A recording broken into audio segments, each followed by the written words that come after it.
Hopefully you've all had a great lunch and you're ready for the next session. Please take your seats if you haven't done so already. We're going to go straight into the afternoon session. Good morning, by the way. I'm just listening from the feedback over at lunch. Really great that everyone had a good time listening to these fantastic talks. I assure you this afternoon session will be of equal, if not higher standard than the talks that you've seen. Okay, so we're moving on to the next speaker. Super interested to hear this talk, and the reason why is because his company is going through a journey, and it's a journey that he's prepared to share with us and take us along with. So please put your hands together for Erik van den Hoff.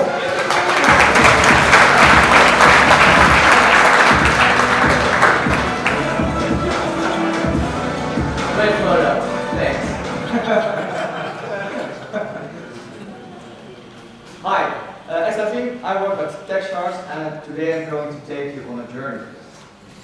We used to be a recruitment agency, and now we're a self-employer.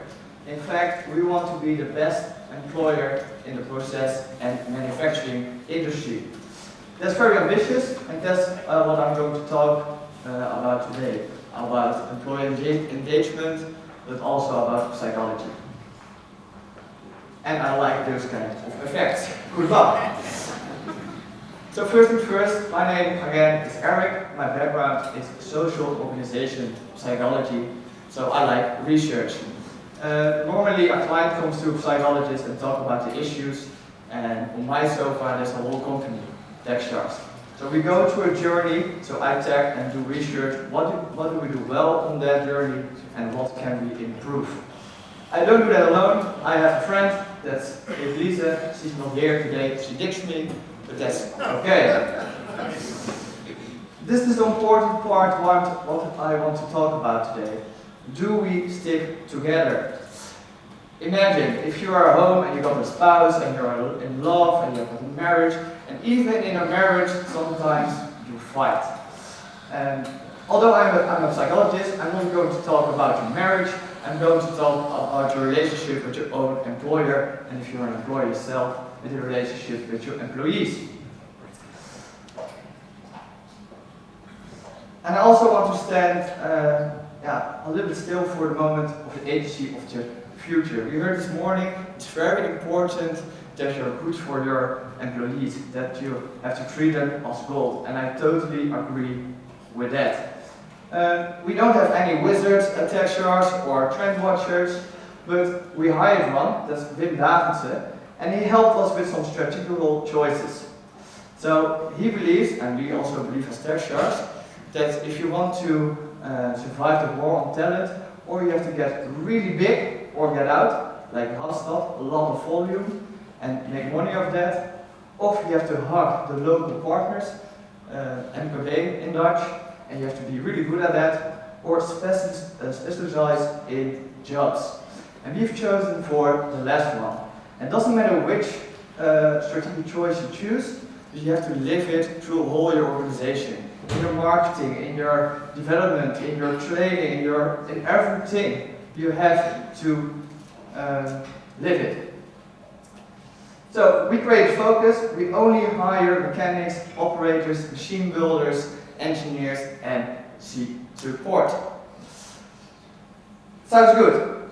So that's great. You have a vision, you want something, you create focus, you send an email to your colleagues, and everybody is following you. No, of course not.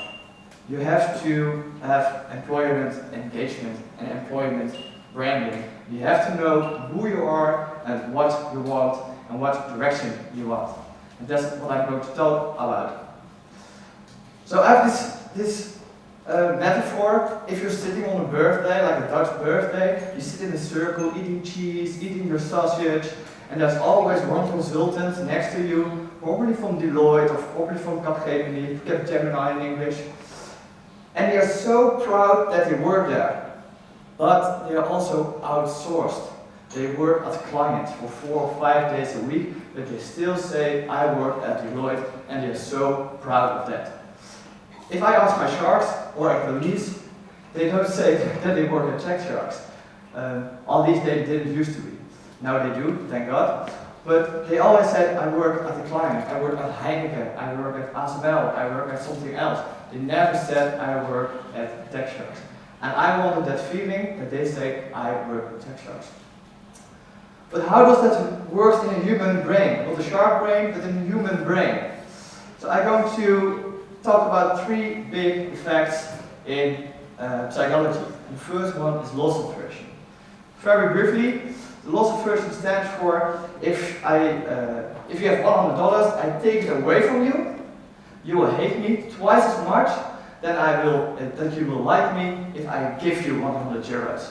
So again, you will hate me more for the same amount. That's really strange. And see the banker here, yeah. And the second one is endowment effect. It's a really big effect in the psychology as well. So this researcher, Kahneman, he had 2 groups. One group of the sellers and one group of the buyers. He gave the group of the sellers, he gave a mug. And from the buyers, he asked, how much money do you want to buy the mug for? Now, approximately $2.87. And the sellers asked, how much money do you want to sell your mug for? $7 and a bit. That's really strange because it's the same mug. And that's what we call endowment effect. So what do we learn from this? If something is yours, it's more worth to itself. And the last one, and the most favorite one of mine, is psychology of ownership. So you have legal ownership and psychology of ownership. And legal ownership is that you buy a car or buy a house. It's really yours. And psychology of ownership is the ownership that we all have, like shared workspaces, and we all have 1 or 2 colleagues. They always sit in the same spot. They want to put a photo of the cat and a photo from the kids on it. But it's not really their spot, but yet they think it's their spot. That's psychology of ownership. And that's a really, really strong effect, a really strong motive. So I want that for my colleagues to say, Tech Sharks is my company, because that means it's more value to them. So how can you improve that? So you have 3 predictors. The first one is autonomy. It means if somebody is in control over their own development, that's a big predictor for the feelings of ownership. Also familiarity. Familiarity with the company. Not only the goals, the vision, but also about the value, about the proposition, and also about the colleagues. Do you know every colleague? You just heard a story about Jumbo's bar. Love that theory. 150 people. That's familiarity. And the third and the last one is investment. So how much time and energy does the person invest in your organization is a good predictor for psychology of ownership.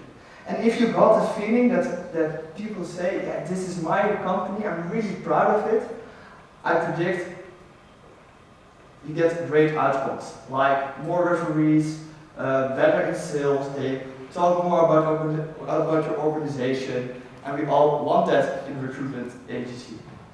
But first, you have to start with aversion, because you have to start measuring the feelings of your employees.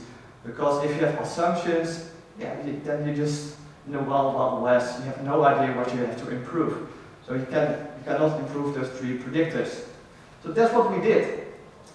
We said we know who we are, we know what we want, let's measure that with our colleagues. Do they know us? But first, I got a little bar question, because psychology can sometimes be a little dull, and you can win a chocolate bar. So the first person who has the answer right, you get a nice chocolate bar. So what percentage of our shark pool was prepared to fill in an employer satisfaction questionnaire? 68. 80. 20. 98. 3. Stop. It is 70, and the average number is 30. You get a bar, you said 68, right? 68, yeah, I meant that. It's 70, so you're the closest. I'll get it after you. So that's great. So I want to show you some few results, what we did after we got the data. So we asked them, do you know our core values of tax sharks? Approximately 50% said no. And the other 50% we asked them, okay, can you please name them? What are they? 95% didn't know our core values. They said, yeah, it's like, just do it. Just Nike. Or IKEA for attention makes everything brighter and bigger. They're not our core values. So we're a little bit disappointment. We also, one of our core values is self-development. So it's really important that you follow training, etc. at tax sharks. And I asked them, how do you feel of self-development in tax sharks? It's on a scale from 0 to 5, and we see that how longer you work at tax sharks, it's from data from 2 years ago, how less the feeling of development you have in our company. And that sucks. This one I'm really proud of, that 86% of our sharks, they want to refer other mechanics to us. So it's really nice. Well, this is like a sheet that I didn't lie, I'm going to talk about it further. Okay, now you got the data. Now what? Yeah, it's really cool data, because you have to do something with it. Let's start your projects. I just said you have 3 predictors. You have to start predict the projects on those 3 things that you want to improve. And we start a few projects, and I actually want to talk about it in a metaphor. So, if I see an organization, I always imagine a house. So if you're walking on the pavement and you see there a big, cool house, and like an ocean, and a lot of sharks are swimming and living in that house, and you're walking on the pavement, and you feel attracted to that house, you want to walk in, I call it attraction, that's marketing. You knock on the door, you come in, you see around, you see a nice library, and all the sharks are like reading, development, and everything. That's our Shark Academy. There are like written rules on the walls, there's an employee handbook, playbook, and of course we do onboarding. If you want to live in our house, please join us, but you have to go through onboarding.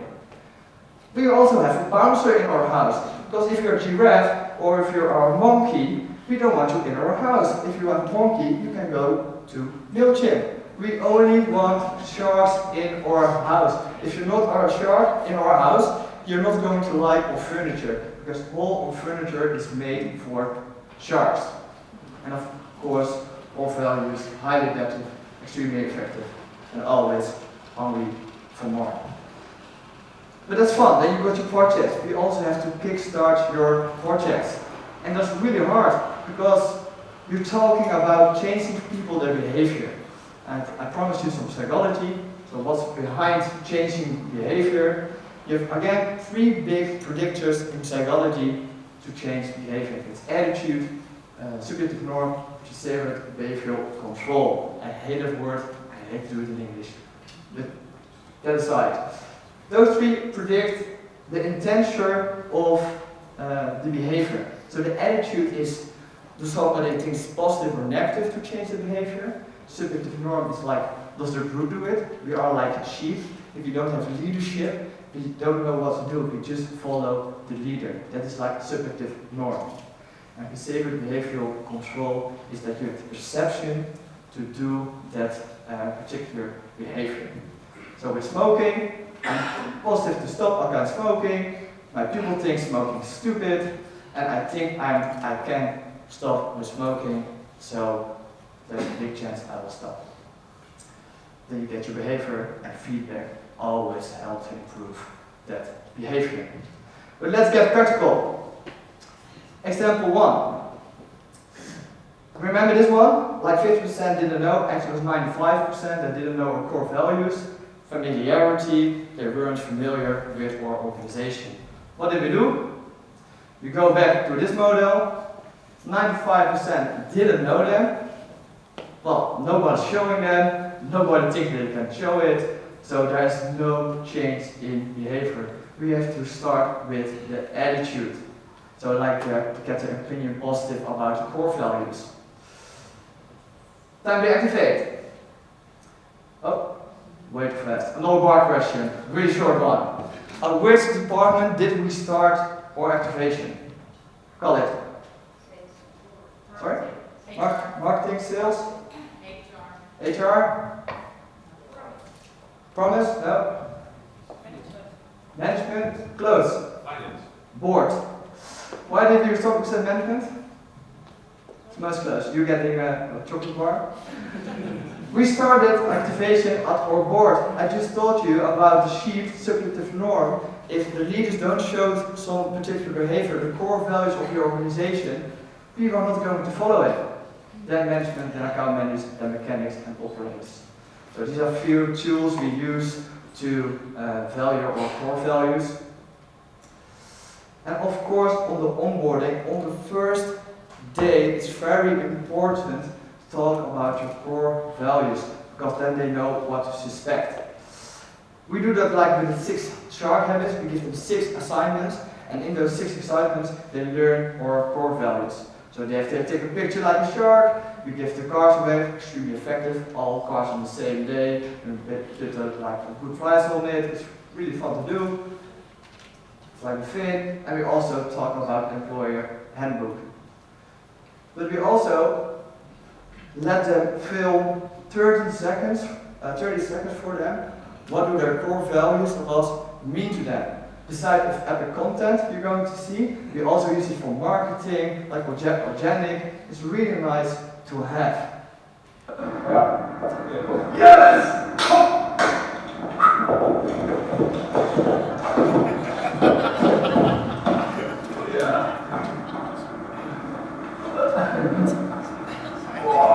Highly adaptive, extremely effective, always hungry for more. Hey! Just a playful way to use your core values. But Erik doesn't really change, doesn't lead to change in behavior. And I think you want some proof. The proof's in Dutch, but don't worry, I will translate it. So one of our colleagues or mechanics, he got like a LinkedIn message, and trust me, they get a lot of mechanics. And one of those companies or clients from Fokker, they're building like airplanes, really cool, mechanics want to work there. But he said, no, I don't want to work for your company because TechShark is highly effective, it's extremely effective, but I will forgive him. Highly adapted and always hungry for more, and the vision is they want to become the best employer in the Netherlands. And he said it after 3 months. But he was really always hungry for more, because he called the account manager and he said, hey, I just got hunted by a really cool client, maybe you should call him. Our account manager was always hungry for more, called Fokker, and 2 months later it's a client of us, and the last onboarding session there were 3 sharks working at Fokker. So that's really cool how to use your own employees to get new clients. Example 2. Remember, 86% wanted to refer a shark to us. That's positive attitude, so we're really happy with that. But 87% will recommend text sharks, great, subjective norm. Only 10% from our hires were from referral. We wanted to improve that. We want to go to the 20 to the 30%.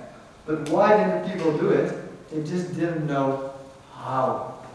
So what did we do? It's like that third and last predictor. They didn't know how to referee a shark. There's no change in behavior. So we made it more easily because our referral program, the hunt. So we organized a big festival. Everyone was allowed to bring one referee, one friend or family member. We went to Lightyear, a client of us. They are making a cool electronical car, and we just showed the place around. Results: 5 hires in 32 days without doing anything, only organizing a festival, and they enjoyed it. I'm really happy with that. But after kickoff, you also have to continue. It's not only a kickoff, you want to continuously do like a project. So next year, it's just a slide, it's an overview of what we're going to do. We're going to give away a Tesla for a weekend. It's actually the Tesla of the CEO, so he's going to wash the car, we're going to move it, we're going to film it, there's some epic content, and we're just going to use that kind of content. That's the whole thing we're doing the upcoming year. So what I hope you learned today Few takeaways. Know your value proposition. Know who you are, know what you want, and what direction you want to. Because then you know what kind of people you have to attract. Use science to pitch your ideas. Ask questions. Don't assume that you know what your employees want. Just ask questions. Use surveys, use training, I don't know what, just ask them. And take action. There's a lot of data. I know on Recruit you've got a lot of data, but you have to put action to the data. And that's the most important part of the data. Kick-off activation at top level, start at the board. If the board is not following you, just quit your project, it's just money waste. And repeat, and repeat your values. Do it silly. And of course, have fun. Some tooling that we use OnRecruit, website technology Talmar. This is just a few examples because all those companies, they also believe in this kind of way of work. Marketing agency, we work with Fiverr, with Sterk, they make really cool pictures. You need that for your employer branding. We only got one marketing manager because he cannot do everything alone. Back office use AVAS and our ATS is Eriks. I hope you enjoyed my talk and never forget, why stay a fish if you can be sharp. Thank you.